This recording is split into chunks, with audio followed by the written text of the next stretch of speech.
Hello students, मैं राहुल चौक से आपका रोहित क्लासेस में स्वागत करता हूं।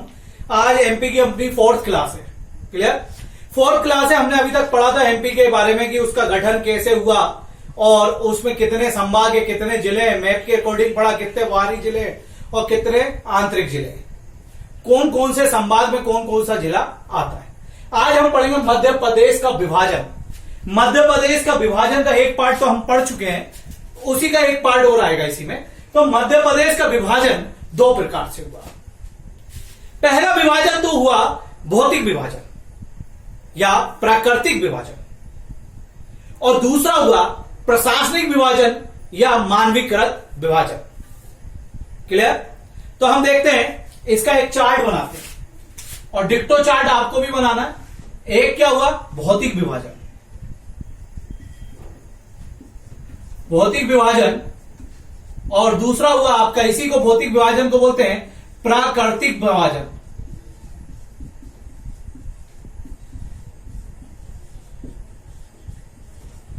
और दूसरा आपका विभाजन जो है वो है मानवीकरण विभाजन या प्रशासनिक विभाजन।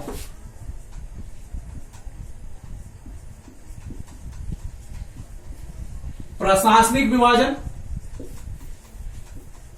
या इसी को बोलेंगे मानवीकृत विभाजन। क्लियर? तो मध्य प्रदेश का विभाजन दो तरीके से हुआ। एक तो भौतिक विभाजन हुआ जिसी को प्राकृतिक विभाजन भी कहते हैं, दूसरा प्रशासनिक विभाजन हुआ जिसको मानवीकृत विभाजन कहते हैं। प्रशासनिक विभाजन या मानवीकृत विभाजन में मध्य प्रदेश को 10 संभाग में बांटा गया और 52 जिले में बांटा गया। क्लियर? अब आगे बात करते हैं हम भौतिक विभाजन का। मध्य प्रदेश का अगर आपसे पूछा जाए कि भौतिक विभाजन में कितने भागों में बांटा गया है, तो कितने भागों में बांटा गया है? इसको 7 भागों में बांटा गया है।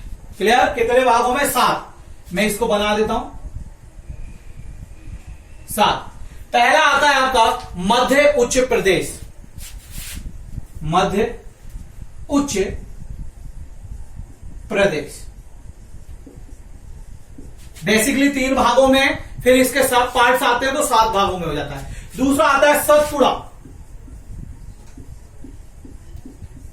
अभी अपन इसको इंटरेस्टिंग बनाएंगे, पहले इस पे फिर मैप पे। सतपुड़ा मैकल श्रेणी। क्लियर? सतपुड़ा मैकल श्रेणी। फिर आता है पूर्वी पठार। पूर्वी पठार बोल लो या बघेलखंड का पठार। तो मैंने क्या बताया कि मध्य प्रदेश का विभाजन दो तरीके से हुआ है। पहला भौतिक विभाजन या प्राकृतिक विभाजन, दूसरा प्रशासनिक विभाजन या मानवीकृत विभाजन। मानवीकृत या प्रशासनिक विभाजन में इन मानव लोगों ने प्रशासन को आधार में रखते हुए विभाजन किया, जिसमें 10 संभाग हैं। फिर हमने देखा भौतिक विभाजन में बेसिकली 3 विभाजन है। पहला है मध्य उच्च प्रदेश, दूसरा सतपुड़ा मैकल श्रेणी और तीसरा पूर्वी पठार। पूर्वी पठार बोले तो बघेलखंड का पठार। अब इसके अंतर्गत भी आते हैं, देख लेते हैं। जगह का मैं सुनते जाना, अगर दिखे ना तो। पहला आता है मालवा का पठार। मालवा का पठार। दूसरा आपका आता है नर्मदा सोन घाटी। नर्मदा सोन घाटी। अभी अपन मैप पे चलेंगे। नर्मदा सोन घाटी। तीसरा आपका आता है रीवा पन्ना का पठार।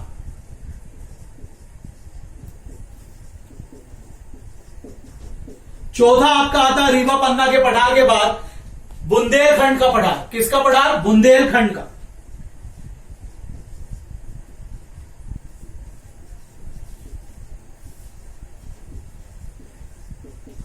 बुंदेलखंड का पठार। क्लियर? तो मैं आपको बता देता हूं कि भौतिक विभाजन मध्य प्रदेश का 7 है। अगर पूछा कितने प्रकार में भौतिक विभाजन हुआ है मध्य प्रदेश का, तो 7 प्रकार में। क्लियर? लेकिन जब छत्तीसगढ़ साथ में था तो इसका विभाजन 9 प्रकार में था। 2 कौन से चले गए? बस्तर और दंडकारण्य पठार। बस्तर का पठार और दंडकारण्य पठार कहां चला गया? छत्तीसगढ़ में चला गया। क्लियर बात समझ? फिर से हम देखते हैं मध्य प्रदेश का विभाजन पढ़ रहे हैं, जो कि दो प्रकार से हुआ। पहला तो भौतिक विभाजन, जिसको प्राकृतिक विभाजन भी कहते हैं, दूसरा प्रशासनिक विभाजन, जिसे मानवीकृत विभाजन भी कहते हैं। इसके अंतर्गत 10 संभाग में मध्य प्रदेश को बांट दिया गया। भौतिक विभाजन कितने प्रकार का है मध्य प्रदेश में? 7 प्रकार का है। भौतिक के आधार पर मध्य प्रदेश को कितने भागों में बांटा गया? 7। जब छत्तीसगढ़ था तो कितने भागों में बांटा गया था? छत्तीसगढ़ था तो तब 9 भागों में बांटा गया था। पहला था आपका जो 2 चले गए, 2 कहां चले गए आपके? छत्तीसगढ़ में चले गए। एक तो दंडकारण्य पठार, दूसरा बस्तर पठार। अब इसमें साथ में क्या आ जाएगा? मध्य उच्च भारत का पठार, मालवा का पठार, नर्मदा सोन घाटी। मध्य उच्च प्रदेश के बीच, मध्य उच्च प्रदेश के अंतर्गत ही ये आता है, ये सारे आते हैं। इसमें एक और छूट गया बेटा, 5वां, जिसका नाम है मध्य भारत का पठार। कौन सा है? मध्य भारत का पठार। तो साथ में क्या हो जाएगा आपको मैं लिखवा दे रहा हूं, मध्य भारत का पठार। वेरी इंपॉर्टेंट है मध्य भारत का पठार। तो कौन कौन सा हो जाएगा आपका? मध्य के भौतिक विभाजन कितने हो जाएंगे आपके? 7। पहला मध्य उच्च प्रदेश के अंतर्गत 5 आएंगे। पहला मालवा का पठार, नर्मदा सोन घाटी, रीवा पन्ना का पठार, फिर बुंदेलखंड का पठार, फिर मध्य भारत का पठार। फिर 5 हो गए। छठा हो जाएगा सतपुड़ा मैकाल श्रेणी, और 7वां आ जाएगा पूर्वी पठार। ठीक है, यहां पे ये 2 दिख नहीं रहा है, बुंदेलखंड का पठार है और मध्य भारत का पठार है। अब मैं इसको रफ करेंगे, अपन मैप बनाएंगे। क्लियर? मैप पे इन सबको समझेंगे।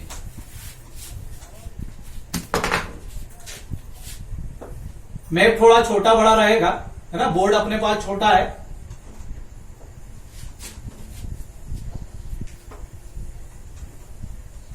ये हो गया अपना एमपी का मैप। क्लियर? अगर हम बात करें, सबसे पहले हमने देखा था मध्य भारत का पठार। ये जो है, ये पूरा का पूरा क्षेत्र क्या कहलाता है? मध्य भारत का पठार। यहां पे हल्का सा बुंदेलखंड भी होता है, ये वाला क्षेत्र। तो ये क्या हो गया? मध्य भारत का पठार। मध्य भारत का पठार। अब दूसरी बात करें कि अमरकंटक से 3 नदियां निकलती हैं। एक तो ऊपर चली जाती है सोन और जोहिला, और दूसरी नर्मदा। ये नर्मदा का, ये जो नर्मदा नदी का क्षेत्र है, ये कहलाता है आपका नर्मदा सोन घाटी। अभी सबको अच्छे से लिखेंगे भी, सोन घाटी। क्लियर? ये जो बीच का भाग बचा, ये कहलाता है आपका मालवा का पठार। मालवा का पठार। क्लियर बात समझ आई? ये क्या कहलाता है? मालवा का पठार। तो ऊपर हो गया मध्य भारत का पठार, ये हो गया मालवा का पठार, और ये हो गया नर्मदा सोन घाटी। ये नीचे आ जाता है सतपुड़ा मैकल श्रेणी। सतपुड़ा मैकल श्रेणी। तो मध्य भारत का पठार, नर्मदा सोन घाटी, मालवा का पठार और सतपुड़ा मैकल श्रेणी। क्लियर? सतपुड़ा मैकल श्रेणी। ये जो बीच का बचा, ये इधर वाला, ये कहलाता है आपका बुंदेलखंड का पठार। बुंदेलखंड का पठार। समझना बेटा, नदियां नहीं पढ़ पाओगे, मिट्टी नहीं पढ़ पाओगे इसके बगैर, और आपका जलवायु नहीं पढ़ पाओगे। ये पूरा समझ के चलना पड़ेगा, कौन सी चीज कहां पे क्या कहलाती है। ये जो बीच में बचा, ये कहलाता है रीवा पन्ना का पठार। क्या कहलाता है? रीवा पन्ना का पठार। रीवा पन्ना का पठार। क्लियर? फिर आता है आपका बघेलखंड का पठार। ये वाला, ये पूरा पूर्वी क्षेत्र क्या कहलाता है? बघेलखंड का पठार। बघेलखंड का पठार। इसी को पूर्वी पठार भी कहते हैं। इसी को हम क्या कहते हैं? पूर्वी पठार। क्लियर? तो आपके कितने हो गया भौतिक विभाजन मध्य प्रदेश का? पहला मध्य भारत का पठार, दूसरा मालवा का पठार, तीसरा नर्मदा सोन घाटी, चौथा सतपुड़ा मैकल श्रेणी, 5वां रीवा पन्ना का पठार, 6वां बुंदेलखंड का पठार और 7वां बघेलखंड का पठार। और 2 और थे जो कि इधर थे, वो कहां चले गए आपके? जैसे बस्तर का पठार कहां चला गया? छत्तीसगढ़ में, और आपका दंडकारण्य पठार भी कहां चला गया? छत्तीसगढ़ में। क्लियर? तो अभी वर्तमान में मध्य प्रदेश के भौतिक विभाजन 7 प्रकार से।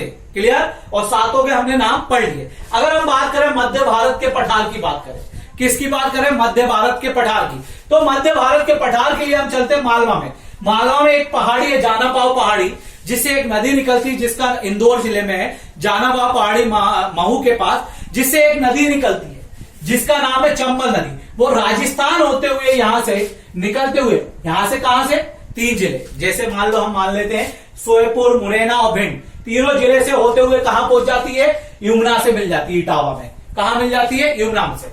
तो ये जो चंबल नदी यहां से निकल के, मालवा के पठार से निकल के कहां जाती है, आपके मध्य भारत पठार का निर्माण करते हुए कहां पहुंच जाती है, यूपी में। इसी कारण से मध्य भारत के पठार को, इसी कारण से हम देखते हैं, पहले 1 मिनट, अब मध्य भारत पठार की बात करें, मैंने बताया मालवा के पठार से क्या निकलती, चंबल नदी, और जो मालवा के पठार से चंबल नदी निकलती, जो कि मध्य भारत के पठार का निर्माण करते हुए यूपी में चली जाती है।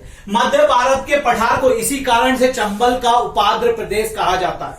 अब हेडिंग डालिए आप जरा, मध्य भारत का पठार, मध्य भारत का पठार हेडिंग डालिए और इसमें लिखिए मध्य भारत के पठार का उपनाम है चंबल का उपाद्र प्रदेश। पहला पॉइंट, चंबल का उपाद्र प्रदेश, क्लियर। मध्य भारत पठार, मध्य भारत का जो पठार है वो कहां पर है, एमपी में, उत्तर में। ये दूसरा पॉइंट डालिए, मध्य भारत का पठार मध्य प्रदेश में उत्तर की ओर है, ठीक है। तीसरा पॉइंट आएगा, भारत का सबसे ज्यादा अपरदन, मृदा अपरदन, भारत का सबसे ज्यादा मृदा अपरदन से पीड़ित है ये मध्य भारत का पठार, क्लियर। भारत का सबसे ज्यादा मृदा अपरदन से पीड़ित है मध्य भारत का पठार, क्लियर। मध्य चंबल नदी द्वारा इसमें अपरदन होता है। दूसरा पॉइंट लिखना, चंबल नदी इसमें अपरदन करती है और गहरे गहरे खड्डे बना देती है ना, अपनालिका बना देती है। जो अपरदन होता है उसे क्या कहते हैं, अपनालिका अपरदन कहते हैं। पहला पॉइंट हो गया, मध्य भारत के पठार को चंबल का उपाद्र प्रदेश कहते हैं। दूसरा हो गया, सबसे ज्यादा मध्य भारत का पठार सबसे ज्यादा अपरदन ग्रसित है। तीसरा पॉइंट हो गया, इसमें जो अपरदन होता है वो चंबल नदी के द्वारा होता है, और चंबल नदी के द्वारा जो अपरदन होता है उसे अपनालिका अपरदन कहते हैं। क्लियर, बात समझ में आ गया। फिर आता है मालवा का पठार, नेक्स्ट हेडिंग डालेंगे आप, मालवा का पठार। अब ये इनके जिले याद नहीं रख सकते पर, क्लियर, क्योंकि जैसे विदिशा है वो मध्य भारत के पठार में आता है और मालवा के पठार में आता है, इसलिए जिले याद नहीं रख सकते। जिले मेंस के लिए इंपॉर्टेंट है। अमन प्री और एमपीएसआई कांस्टेबल के अकॉर्डिंग, रेलवे के अकॉर्डिंग पढ़ रहा है अभी, क्लियर। अब आता है मालवा का पठार। मालवा के पठार की बात करें तो पूरे मध्य प्रदेश का जो भूभाग है उसमें सबसे बड़ा जो भौतिक विभाग है, जितने भी विभाजन है या जितने भी मध्य प्रदेश के विभाग है उनमें सबसे बड़ा जो विभाजन है, विभाजन वाला क्षेत्र है, वो है मालवा का पठार। क्लियर, पूछा जाए मध्य प्रदेश में सबसे बड़ा भौतिक विभाजन भाग कौन सा है, तो मालवा का पठार है। ये कितना परसेंट है, कुल विभाग का 28% है। कुल विभाग का कितना परसेंट है, 28% है। क्लियर, बात समझ आया, कुल विभाग का 28% है। दूसरी बात, यहां पर गेहूं का उत्पादन या गेहूं का भंडार कहा जाता है। मालवा के पठार को गेहूं का भंडार कहा जाता है। इसके मालवा का जो पठार है, मालवा का पठार जो है ये, इसमें काली मिट्टी पाई जाती है। क्लियर, मैंने क्या बताया, मालवा का पठार जो है पूरे विभाग, जितने भी विभाजन है मध्य प्रदेश के 7 विभाजनों में सबसे बड़ा भाग है। कितना परसेंट है ये, टोटल भाग का 28% है। क्लियर, बात समझ में आ गया। इसे मालवा के पठार को गेहूं का क्या कहते हैं, भंडार। क्यों, क्योंकि यहां काली मिट्टी पाई जाती है। अब यहां काली मिट्टी कैसे आ गई उसकी बात करें, मैंने बताया कि हमारा जो महाराष्ट्र के पास एक दक्कन पठार है, दक्कन का पठार है, और वो किससे बना है, ज्वालामुखी निर्मित पठार है। ज्वालामुखी निर्मित पठार है। जब ज्वालामुखी फटती है तो उससे लावा निकलता है, और लावा जब ठंडा होता है तो उससे बोसाल्टिक चट्टानें बनती हैं, और बोसाल्टिक चट्टानें में जब टूट फूट होती है तो काली मिट्टी का निर्माण होता है। काली मिट्टी को रेगुर मिट्टी या कपासी मिट्टी या लावा मिट्टी या बोसाल्टिक मिट्टी कहते हैं। हम आगे पढ़ेंगे, जब मिट्टी पढ़ेंगे तो बताऊंगा। क्लियर, काली मिट्टी, मैं यहीं पे कुछ पॉइंट बता देता हूं। ये जल धारण करने की शक्ति बहुत ज्यादा होती है इसमें, काली मिट्टी में। इसे स्वतः जुताई वाली मिट्टी भी कहा जाता है। स्वतः जुताई वाली कैसे, क्योंकि जब ये सूखती है तो ये क्या हो जाती है, इसमें दरारें पड़ जाती है। दरारें पड़ जाती है तो ऊपर से जो सूर्य का प्रकाश है, हवा है, वो आसानी से नीचे की मिट्टी में चले जाता है। हम जुताई करते हैं तो क्या होता है, नीचे की मिट्टी ऊपर लाते हैं ताकि उसको हवा अच्छी मिल सके और सूर्य की रोशनी अच्छी मिल सके, लेकिन दरारें पड़ने से ही अच्छा हो जाता है। इसीलिए इसे काली मिट्टी को स्वतः जुताई वाली मिट्टी भी कहा जाता है। क्लियर, तो हम बात करें मालवा के पठार में काली मिट्टी पाई जाती है, क्योंकि दक्कन जो पठार है महाराष्ट्र में ये लावा से निर्मित है। जब इसका अपरदन होता है, इसका दक्कन का पठार का अपरदन होता है, तो यहीं की मिट्टी उठ के कहां चली जाती है, यहां चली जाती है। इसलिए यहाँ पे क्या है, इसका दक्कन के पठार का विस्तार धीरे सीधे सीधे कहां मिलता है, मालवा के पठार में मिलता है। अब अपर्दन क्या होता है, अपर्दन बता देते हैं। अपर्दन का मतलब होता है एक जगह से मिट्टी का उठकर दूसरी जगह पहुंचना, वही अपर्दन कहलाता है। अपर्दन कितने प्रकार से होता है, दो, एक तो जल, दूसरा वायु। जल से कैसे होगा, जल जब पानी बहेगा तो वहां की मिट्टी को आगे ले जाएगा धकेल के, या वहां की मिट्टी को किनारे करेगा अलग अलग, तो यह अपर्दन हो गया। वायु से क्या होता है, जब आंधी तूफान आते हैं तो एक जगह से मिट्टी उठकर दूसरी जगह चली जाती है। सबसे ज्यादा भारत में अपर्दन जो होता है वो जल से होता है। ठीक है, तो हमने मालवा के पठार में पहला पॉइंट लिखा, ये पूरे विभाजन का, भौतिक विभाजन का सबसे बड़ा क्षेत्र है। इस कितने परसेंट है, 28% है। इसे गेहूं का भंडार कहते हैं। यहां पर काली मिट्टी पाई जाती है। दूसरा एक और चीज आती है, मालवा का पठार जो है, मालवा के पठार की बात करें तो इसकी जलवायु जो है सबसे अच्छी मानी जाती है। और ये किसने बताया, विश्व की सबसे अच्छी जलवायु है फायान। एक फायान थे, फायान ने बताया कि फायान नाम के एक व्यक्ति थे, उन्होंने बताया कि मालवा के पठार की जो जलवायु है वो विश्व की सबसे अच्छी जलवायु है, फायान ने बताया। क्यों है, क्योंकि यहां पर समशीतोष्ण जलवायु पाई जाती है। ऐसी जलवायु गर्मी के मौसम में यहां साधारण गर्मी पड़ती है, सर्दियों के मौसम में यहां साधारण सर्दी पड़ती है। मतलब कहने का मतलब ये, गर्मी में ना तो ज्यादा गर्मी पड़ती है, कम पड़ती है, और सर्दियों में ना तो ज्यादा सर्दी पड़ती है, कम पड़ती है। इसी कारण से इसे समशीतोष्ण जलवायु का प्रदेश कहा जाता है ना। क्लियर। और किसने बताया था कि ये विश्व की सबसे अच्छी जलवायु वाला क्षेत्र है, फायान ने बताया था। क्लियर। किसने बताया था, फायान ने। क्लियर। तो मालवा के पठार में क्या होता है, सबसे अच्छी जलवायु, विश्व की सबसे श्रेष्ठ जलवायु पाई जाती है, फायान ने बताया। तो पहले पॉइंट से अपन लिखते चलते हैं, मालवा का पठार ये भौतिक विभाजन का सबसे बड़ा भाग है, 28% क्षेत्र में पाया जाता है। यहां पर इसे गेहूं का भंडार कहते हैं और गेहूं की डलिया कहते हैं। क्लियर। मालवा के पठार को क्या कहते हैं, गेहूं की डलिया कहते हैं। नेक्स्ट पॉइंट आएगा, यहां पे काली मिट्टी पाई जाती है। क्लियर। और यहाँ की जलवायु जो है वो समशीतोष्ण जलवायु है, और समशीतोष्ण जलवायु सबसे श्रेष्ठ जलवायु होती है। क्लियर। फायान ने बताया था कि मालवा के पठार की जो जलवायु है वो विश्व की श्रेष्ठ जलवायु है। क्लियर। अब समशीतोष्ण जलवायु क्या होती है, जहां पर गर्मी में कम गर्मी और सर्दियों में कम सर्दी हो, वहां पर उसे क्या बोलते हैं, समशीतोष्ण जलवायु का क्षेत्र। और ऐसे क्षेत्र को कहा जाता है विकास या प्रयास का क्षेत्र। क्लियर। तो हमारा जो मालवा का पठार है वो सबसे विकसित पठार है, क्योंकि आप देख लो मालवा के पठार में सारे के सारे विकसित जिले ही आते हैं, भोपाल, देवास, सीहोर, इंदौर, धार, सारे के सारे विकसित जिले। क्लियर। तो अब आगे बात करते हैं कुछ और पॉइंट। क्लियर। बात करें तो मध्य प्रदेश, मालवा के पठार की बात करें, मालवे का पठार को क्या कहा जाता है,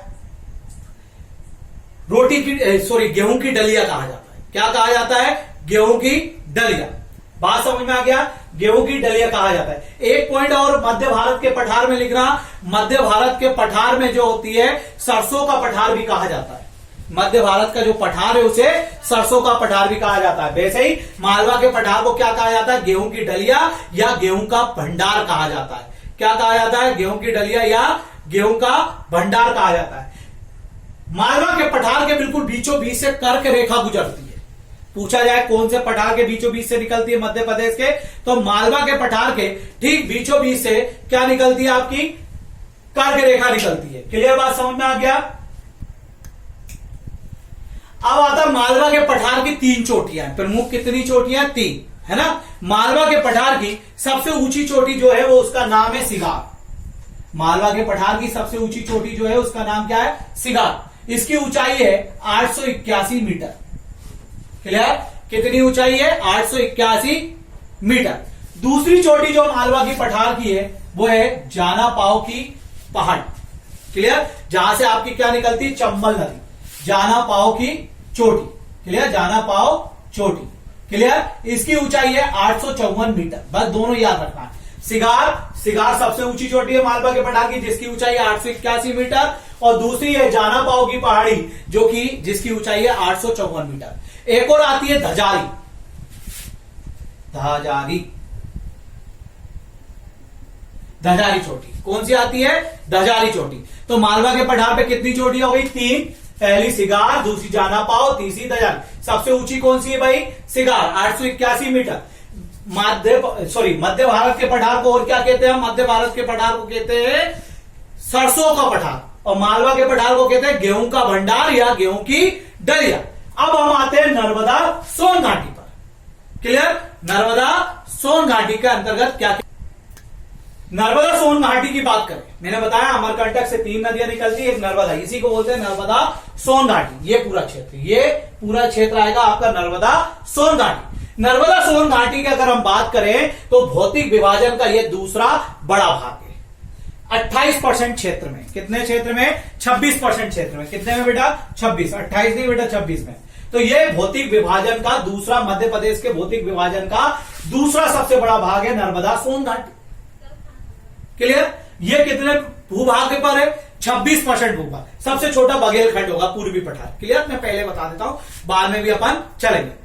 दूसरी बात, नर्मदा सोन घाटी का जो नर्मदा घाटी क्षेत्र है वो मध्य प्रदेश का सबसे गहरा स्थान है। मैंने क्या बताया? नर्मदा सोन घाटी का जो नर्मदा घाटी क्षेत्र है वो मध्य प्रदेश का सबसे गहरा स्थान है, यह सबसे निचला स्थान है। लेकिन कई पुस्तकों में लिखा रहता है कि छिंदवाड़ा का पातालकोट सबसे गहरा स्थान है। लेकिन आप इसको याद रखिए कि नर्मदा सोन घाटी का नर्मदा घाटी क्षेत्र मध्य प्रदेश का सबसे निचला स्थान है। अगर ये भी याद रखिए और साथ में छिंदवाड़ा का पातालकोट भी याद रखिए। इसके बाद अपन चलते हैं अब किस पर? आपके रीवा पन्ना के पठार पे। किस पे चलते हैं? रीवा पन्ना का पठार, जहां पे हीरा और चूने की बहुत भंडार है। क्लियर? हीरा और चूना। रीवा पन्ना के पठार की बात करें तो ये यहां पर जो है वो दक्षिण पश्चिम मानसून की दोनों शाखाओं से क्या होती है? वर्षा होती है। कैसे? मालवा का पठार जो है उसमें अभी मैं मानसून पढ़ाऊंगा, इसके बाद जो नेक्स्ट चैप्टर रहेगा आपका रहेगा मध्य प्रदेश के वर्षा, तो उसमें मानसून भी पढ़ेंगे अपन। क्लियर? मध्य प्रदेश का मानसून है ना, उष्णकटिबंधीय मानसून है मध्य प्रदेश का, या भारत का भी पूछे तो उष्णकटिबंधीय मानसून है। तो रीवा पन्ना का जो पठार है उसमें दक्षिण पश्चिम जो मानसून है उसकी दोनों शाखाओं से वर्षा होती है। अरब सागर शाखा से और बंगाल की खाड़ी की शाखा से, दोनों शाखा से क्या होती है? वर्षा होती है। मानसून में आगे समझाऊंगा, दोनों शाखा से क्या होती है? वर्षा होती है। अरब सागर की शाखा और बंगाल की खाड़ी की शाखा, है ना। पॉइंट लिखते चलिएगा। फिर आता है आपका, इसमें इतना ज्यादा नहीं है, रीवा पन्ना का पठार में बता दूं यहां पे हीरा और चूने का भंडार है। अब हम बात करें बुंदेलखंड के पठार। बुंदेलखंड का पठार जो है वो ग्रेनाइट और निस प्रकार की चट्टानों से निर्मित है। कैसे? बुंदेलखंड का जो पठार है वो ग्रेनाइट और निस प्रकार की चट्टानों से निर्मित है। बुंदेलखंड का पठार सबसे पिछड़ा पठार माना जाता है। कारण क्या है मैं बता देता हूं, लिख भी लेना। बुंदेलखंड का जो पठार है वो सबसे क्या? पिछड़ा पठार माना जाता है। बुंदेलखंड के पठार के अंतर्गत आपके आ जाते हैं छतरपुर, पन्ना, ये सब आ जाते हैं। क्यों माना जाता है? क्योंकि यहां पर मिश्रित मिट्टी पाई जाती है, और मिश्रित मिट्टी जो है वो कम उपजाऊ होती है, इसीलिए यहां पर मोटे अनाज उगाए जाते हैं। आजकल देखो, अगर अपन बात करें, किसी भी मिट्टी में कोई भी अनाज उगाया जा सकता है। क्लियर? क्यों? क्योंकि हमारे पास अच्छा उर्वरक और पानी होना चाहिए। क्लियर बात समझ आ गया? आप उर्वरक डालकर कहीं पर भी क्या कर सकते हैं? कोई भी फसल को उगा सकते हैं किसी भी मिट्टी में। ठीक है। अगर हम बात करें बुंदेलखंड का पठार, ये ग्रेनाइट और निस की चट्टानों से निर्मित पठार है। ये सबसे पिछड़ा पठार है। क्यों? कारण क्या है? यहाँ पर मिश्रित मिट्टी पाई जाती है, लाल, पीली, काली और जलोढ़ मिट्टी का मिश्रण पाया जाता है। क्लियर? जो कि मिश्रित मिट्टी जो होती है वो सबसे कम उपजाऊ होती है। इसी कारण से हमारा जो बुंदेलखंड का पठार है वो क्या है? आपका सबसे पिछड़ा पठार है। दूसरी बात, बुंदेलखंड के पठार की सबसे ऊंची चोटी है सिद्ध बाबा, जिसकी ऊंचाई है सिद्ध बाबा की 1172 मीटर। कितनी है? 1172, 1172 मीटर, 1172 मीटर है, 1172 मीटर है। अब आता है आपका सतपुड़ा मैकल्स हेड। सतपुड़ा मेकल श्रेणी की बात करें तो सतपुड़ा मेकल श्रेणी केवल सतपुड़ा से मिलकर नहीं बना है। क्लियर? सतपुड़ा मेकल श्रेणी में 3 श्रेणियां। क्लियर? मैं थोड़ा सा रफ कर लेता हूं ऊपर, है ना। सतपुड़ा मेकल श्रेणी में 3 श्रेणियां आती है।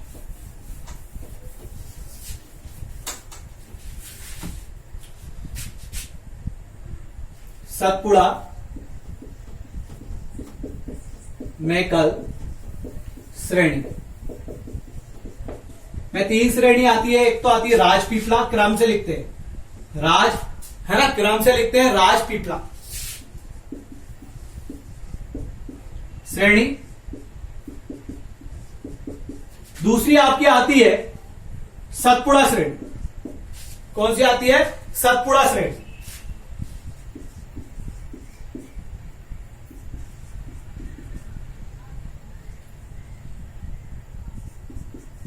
तीसरी आपकी आती है सतपुड़ा श्रेणी के बाद तीसरा आपका आता है मेकल श्रेणी।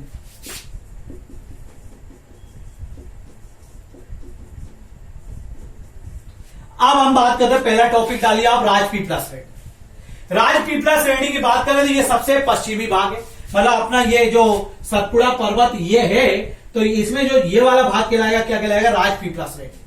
अगर हम पहले सबसे, राजपीपला क्या है पूछा गया क्वेश्चन है, एमपीएसआई में पूछा गया था कि सतपुड़ा मेकल श्रेणी का सबसे पश्चिमी भाग कौन सा है, तो राजपीपला श्रेणी है। कौन सा है? राजपीपला श्रेणी। राजपीपला श्रेणी पर ही मुल्ताई है जहां से ताप्ती नदी निकलती है। तो आपसे पूछा जाए ताप्ती नदी कौन सी श्रेणी से निकलती है, तो राजपीपला श्रेणी से। कौन से पठार से निकलती है, तो सतपुड़ा के पठार से निकलती है। क्लियर? अब दूसरा हेडिंग डालिए आप सतपुड़ा श्रेणी। देखिए इसको अपन जब थोड़ा इंडियन ज्योग्राफी में पढ़ेंगे तो और डीप में पढ़े जाएंगे, है ना। सतपुड़ा श्रेणी जहां से क्वेश्चन पूछे जाते हैं वही बताया जा रहा है। एमपीएसआई अभी मतलब आपका एमपीएसआई जो है, एमपीपीएससी प्री जो है, रेलवे जो है, एसएससी जो है, व्यापम के सारे एग्जाम के लिए पढ़ाया जा रहा है। अच्छा, आपको वीडियो अच्छा लग रहा हो और एमपी के और अच्छे वीडियो चाहिए हो आपको, तो आप लाइक कीजिए, सब्सक्राइब कीजिए और लोगों को बताइए। क्लियर? लोगों को शेयर कीजिए और कमेंट्स कीजिए। कमेंट्स जो क्वेश्चन पूछे जाते हैं उनके आंसर जरूर दीजिए। क्लियर? बात समझ में आ गया? ठीक है, तो क्या हो गया? सतपुड़ा श्रेणी। सतपुड़ा श्रेणी ये सतपुड़ा मेकल श्रेणी की सबसे महत्वपूर्ण भाग है। क्लियर? ये कहां पर है? राजपीपला श्रेणी और मेकल श्रेणी का बीच का भाग है। कौन सी? सतपुड़ा श्रेणी। क्लियर? बात समझ में आया? इस पर एक पर्वत स्थित है जिसका नाम है महादेव पर्वत। सतपुड़ा श्रेणी पर ही एक पर्वत है जिसका नाम क्या है? महादेव पर्वत। क्लियर? बात समझ में आया? महादेव पर्वत है और महादेव पर्वत पर ही सबसे ऊंची चोटी है मध्य प्रदेश की धूपगढ़। तो मैंने बताया पहली राजपीपला श्रेणी जो कि सबसे पश्चिमी भाग है, जहां से मुल्ताई से राजपीपला श्रेणी से ही ताप्ती नदी निकलती है। दूसरा आपका सतपुड़ा श्रेणी जो कि बीच के भाग में, बिल्कुल कहां पर है? बिल्कुल बीचों बीच में। कहां पर है? बिल्कुल बीचों बीच में। क्लियर? बात समझ में आया? और इस पर महादेव पर्वत है। महादेव पर्वत की सबसे ऊंची चोटी कौन सी है? धूपगढ़। और ये जो कि मध्य प्रदेश की भी क्या है? सबसे ऊंची चोटी है। धूपगढ़ की ऊंचाई है 1350 मीटर। कितनी है? 1350 मीटर। एक चीज और बताते हैं, मध्य प्रदेश की सबसे ज्यादा वर्षा भी कहां होती है? पचमढ़ी में। क्यों? क्योंकि पचमढ़ी के जो पर्वत है वो सबसे ऊंचे। क्लियर? मध्य प्रदेश में। क्लियर? तो मध्य प्रदेश की दूसरी सबसे ऊंची चोटी कौन सी है आपकी? मध्य प्रदेश की सबसे ऊंची चोटी कौन सी है आपकी? धूपगढ़, जो कहां है? महादेव पर्वत पर। कौन सी श्रेणी पर है? सतपुड़ा श्रेणी पर है, जिसकी ऊंचाई कितनी है? 1350 मीटर। कहां पर है? पचमढ़ी में। कहां पर है? पचमढ़ी में। नेक्स्ट अपन देखते हैं मेकाल श्रेणी। मेकाले श्रेणी की बात करें तो यह सतपुड़ा मेकाले श्रेणी का सबसे पूर्वी भाग है। क्लियर? और मेकाले श्रेणी और जब विंध्याचल पर्वत मिलता है वहां पर एक गांठ बनती जिसको बोलते हैं अमरकंटक, और अमरकंटक से ही 3 नदियां निकलती, नर्मदा, सोन और जोहिला। और ये मेकाले पर्वत से, क्यों मैंने बताया मेकाले श्रेणी से भी तीनों नदियां। पेपर में आ जाता है कई बार नर्मदा नदी कहां से निकलती है, तो ऑप्शन में या तो अमरकंटक रहेगा या तो मेकाले रहेगा। और अमरकंटक और मेकाले पर्वत दोनों पड़ते हैं अनूपपुर जिले में, तो अनूपपुर से भी निकलती है। क्लियर? बात समझ आ गया? तो मैंने क्या बताया? विंध्याचल पर्वत, यहां से जो विंध्याचल पर्वत आया, और ये मेकाल श्रेणी, यहां पर एक गांठ है जिसका नाम है अमरकंटक। इसीलिए नर्मदा नदी को मेकाले के श्रेणी से निकला हुआ भी माना जाता है, अमरकंटक के पठार से भी निकला हुआ माना जाता है, और ये दोनों ही पड़ते हैं अनूपपुर जिले में, तो अनूपपुर से भी जिला माना जाता है। क्लियर? ज्यादा डीप नहीं जा रहे, अभी पॉइंट टू पॉइंट बात कर रहे हैं। अब इसके बाद आता है पूर्वी पठार। क्लियर? पूर्वी पठार मैं फिर से एक बार मैप पे एक्सप्लेन कर दे रहा हूं पूर्वी पठार कैसे आएगा। ठीक है, पूर्वी पठार की बात करें तो यह भौतिक विभाजन का, मध्य प्रदेश के भौतिक विभाजन का सबसे छोटा भाग है, और कितना परसेंट है? 7% है। देखो ये हमारा मैप है,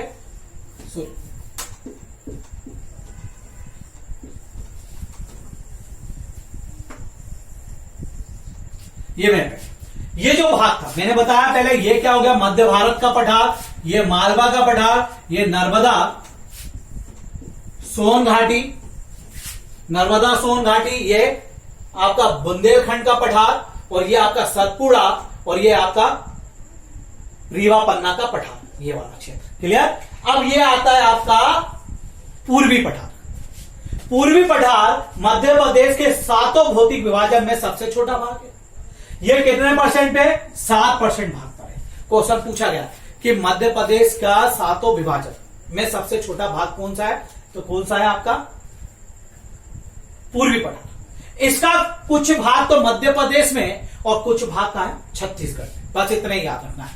पहला पॉइंट याद रखना, जो पूर्वी पठार है वो आपका क्या है? मध्य प्रदेश का सबसे छोटा भौतिक विभाजन है।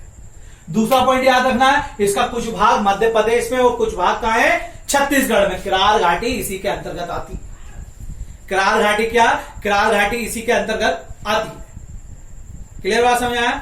जैसे 3,08,252 किलोमीटर करार घाटी को मिलाकर मध्य प्रदेश का क्षेत्रफल है, और 3,08,245 किलोमीटर स्क्वायर करार घाटी को हटाकर। विवाद है, लेकिन इसने छत्तीसगढ़ ने किसको दे दिया? मध्य प्रदेश को, लेकिन अभी भी कोई भी लिखित प्रमाण नहीं है। अब यह हमारा भौतिक विभाजन तो समाप्त हुआ। अब बात करते हैं मानवीकृत विभाजन और प्रशासनिक विभाजन की। तो इसमें कितने हमारे संभाग हैं अभी वर्तमान में? 10, और 10 संभाग के अंतर्गत आने वाले जिले में बता चुका हूं। 10वां संभाग आपका आपका कौन सा बना था? शहडोल। क्लियर? और बनना कौन था साथ में? छिंदवाड़ा भी बना, शहडोल था 2008 में। अब बात आती है क्वेश्चन की। देखिए सबसे पहली बात तो आपको आंसर सारे देने, 10 के 10 जवाब।